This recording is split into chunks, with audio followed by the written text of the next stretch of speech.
Nipsey Hussle was born August 15th, 1985 in South Los Angeles, California. His mother is African American and his father immigrated from Eritrea. I cannot pronounce that, but I do apologize. Growing up in the Crenshaw district, he became affiliated with the Rolling 60s as a teenager. Neighborhood Crips. He has been openly discussing later in his life rather than trying to erase. He often explains that his experience gave him an understanding of the environment he eventually wanted to improve. So he was a man of the people, man. He was a man of the people. And when I think about somebody like him and how influential he is to Black people, he loved to stress the worth of the Black person and the Black business. And growing up, I also owned a few businesses, but it was because my mom, she had nothing. She had nothing. And when she got a chance to get her income tax check, one of the things that she always did or always wanted to do was invest into our future. Make an investment for us. So I'll insert some pictures of my business, a little slideshow or whatever, so you can see what it was that we owned. I just love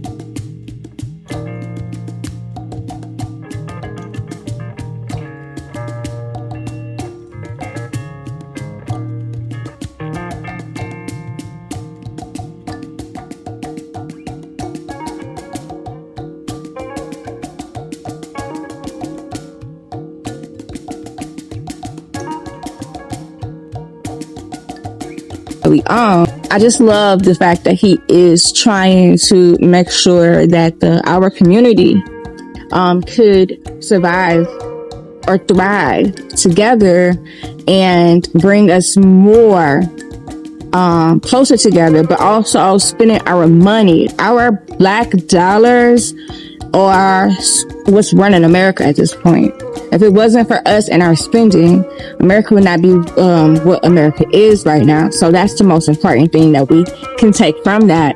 And so I am so appreciative of someone like Nipsey Hussle, because if it wasn't for him, a lot of people would not know what it's like to have somebody that has lived their life, came out of their life, and was successful at doing so. Not saying that it was easy. It's never easy. But it is something that is useful for us. It's kind of like a template for us. A major turning point came when his father took him to where he's from for several months as a teenager. Nipsey later said that seeing a country where Black people owned businesses, farms, and communities changed his mindset permanently. Instead of only waiting to become famous, he began thinking about ownership, economic independence. Unlike many rappers in this era, Nipsey built almost entirely independently. From 2005 to 2010, his mixtape years, his first project, Slaughter Boy, Volume 1, followed by the acclaimed Bullet Ain't Got No Name series. These tapes established him as one of Los Angeles' strongest underground artists. He briefly signed with Epic Records.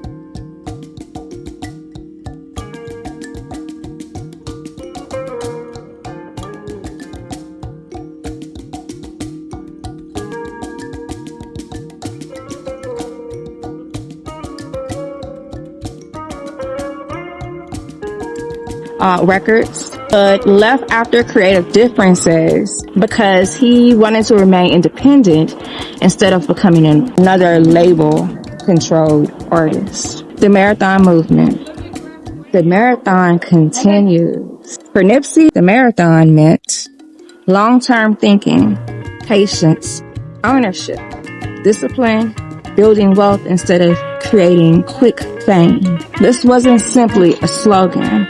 His mixtape series, his clothing brands, his business philosophy, eventually a worldwide movement. Crenshaw changed everything. Instead of selling his mixtape Crenshaw for $10, he sold 100 limited copies for $100 each.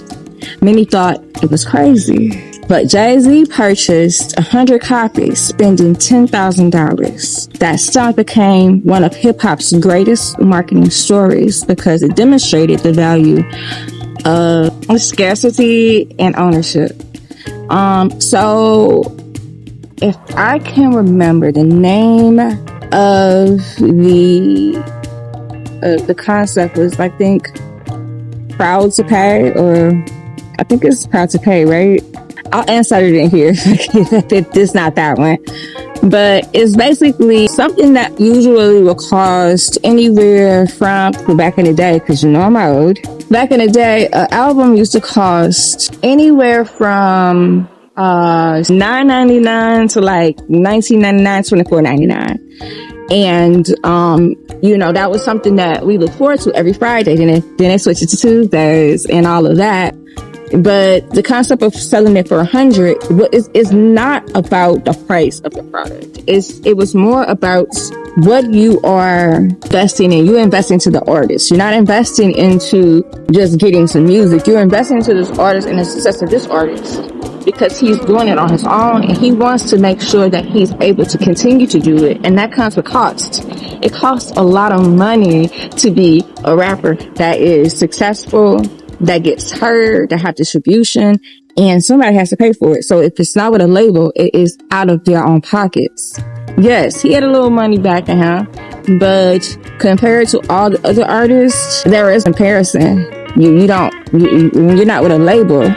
You don't have an unlimited loan officer that's willing to give you and fund everything that you have going on. So this Proud to Pay, or the concept of selling 100 CDs for, 1,000 CDs for $100, is something that I am honestly just very in awe of, because it's a very smart marketing idea from all aspects. Yeah, look at this beautiful peacock. You see it?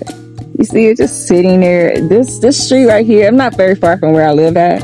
But this street, more affectionately, no. But this street in particular, every time I go to this street, there's peacocks just everywhere.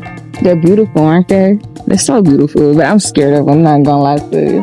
When I got out the car to do this video, I was just like, oh my goodness, I'm so scared. Okay. Victory Lap 2018. Victory Lap finally arrived after more than a decade of independent work.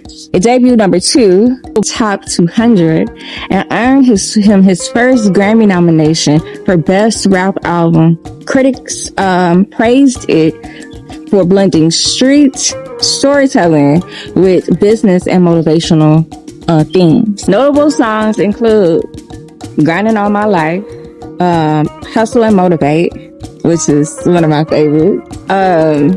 Last Time That I Checked, Double Up, Blue Laces, Dedication, featuring Kendrick Lamar. This is where Nipsey separated himself from many other celebrities. Marathon Clothing was one of his ventures as well. Instead of opening a boutique in Beverly Hills, which he probably could have done, he opened Marathon Clothing in the neighborhood where he grew up. The store featured smart store technology, allowing customers to unlock exclusive digital content through the app.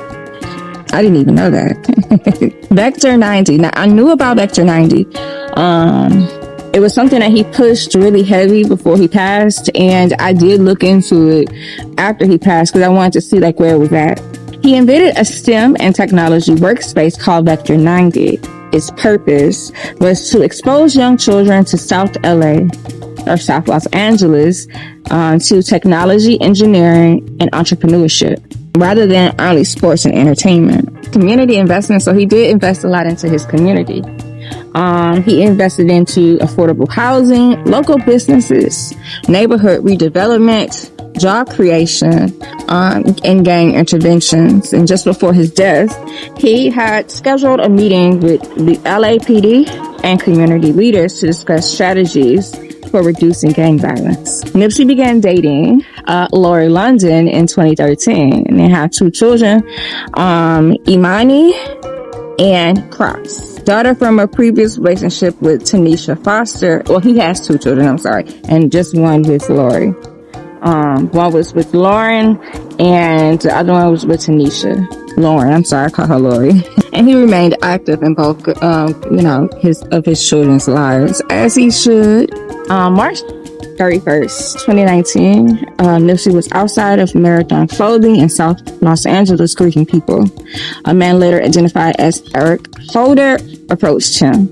Authorities said the two had briefly argued earlier after Nipsey told Holder that people in the neighborhood were saying he had cooperated with law enforcement. Holder left and returned with a handgun, shot Nipsey multiple times, and fled. 2 other people were also wounded. The murder shocked Los Angeles and the broader music community. His death was a very sad time, and to be 100% honest with you, I had just recently learned about Nipsey's music. I want to say it might have been that same year. And the way that it happened, I just felt like I was robbed of the opportunity to even just, know this man for who he was and listen to his music and listen to all of the future music he would have made, because someone was being ignorant. And it's just, it's really sad, but it happens more often than not in our community. The murder shocked Los Angeles and the broader music community. Thousands gathered at a makeshift memorials. The trial was in 2022, and Eric Holder ended up being found guilty and convicted of first-degree murder, 2 counts of attempted voluntary manslaughter involving the other victims. In 2023, he was sentenced to 60 years to life in prison, and that's Eric Holder. The funeral. His memorial service was held at the Crypto Arena.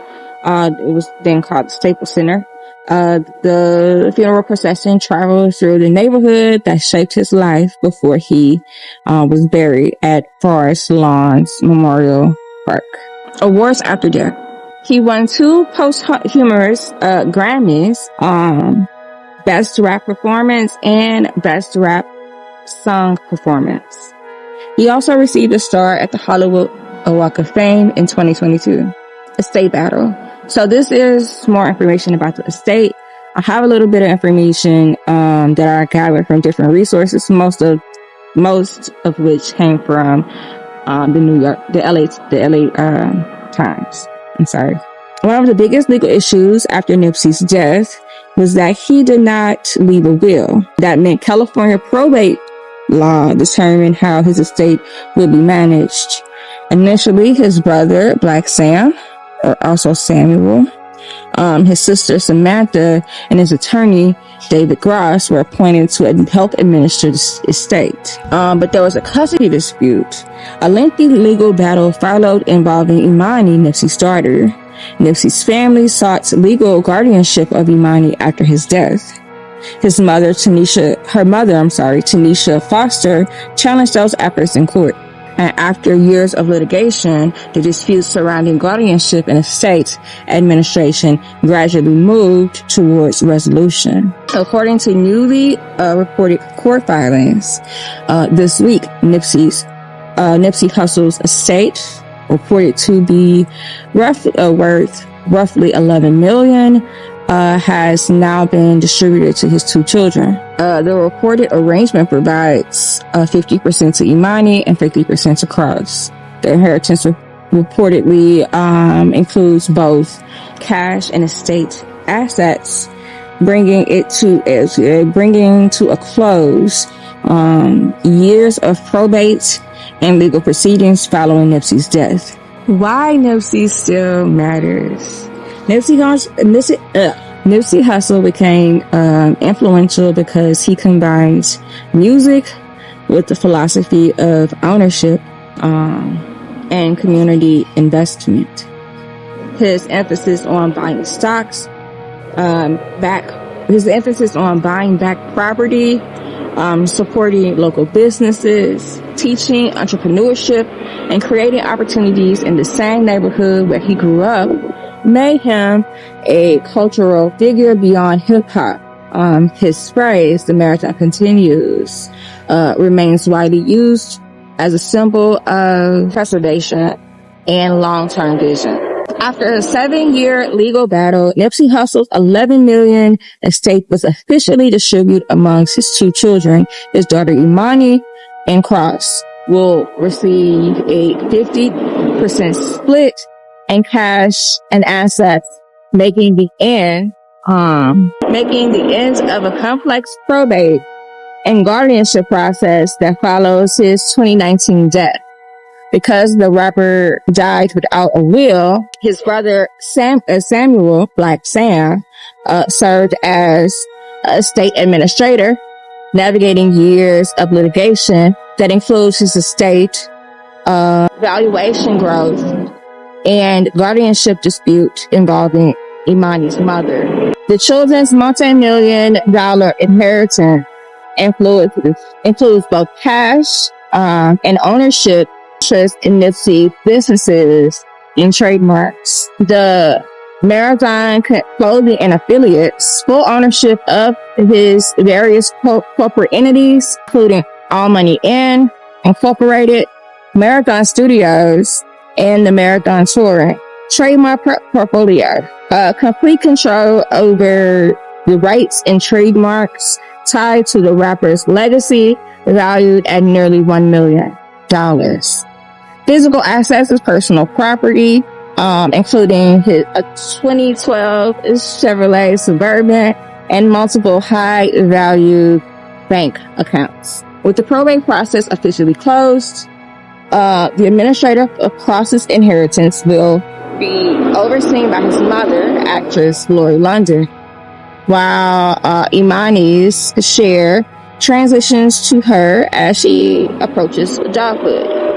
You can read. Okay. The children of the Grammy-nominated rapper activist Nipsey Hussle have reportedly received their share of his estates more than 7 years after he was slain in South Los Angeles. The musician's 2 minor children, daughter Imani and son Cross, were paid their inheritance consisting in cash and other assets. The case over Nipsey Hussle's inheritance ended on Sunday with the court's approval of final distribution. TMZ reports that the late musician, born Ermias, left behind an estate worth $11 million.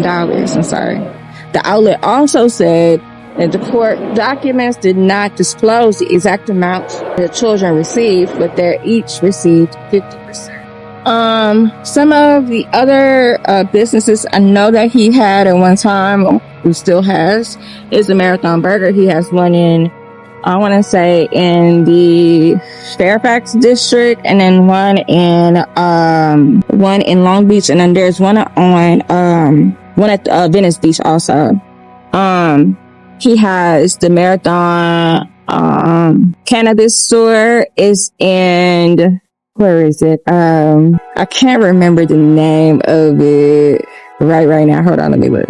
It's called the Marathon Collective, and it's in Canoga Park. A little bit of backstory that I know about Canoga Park is that, that store.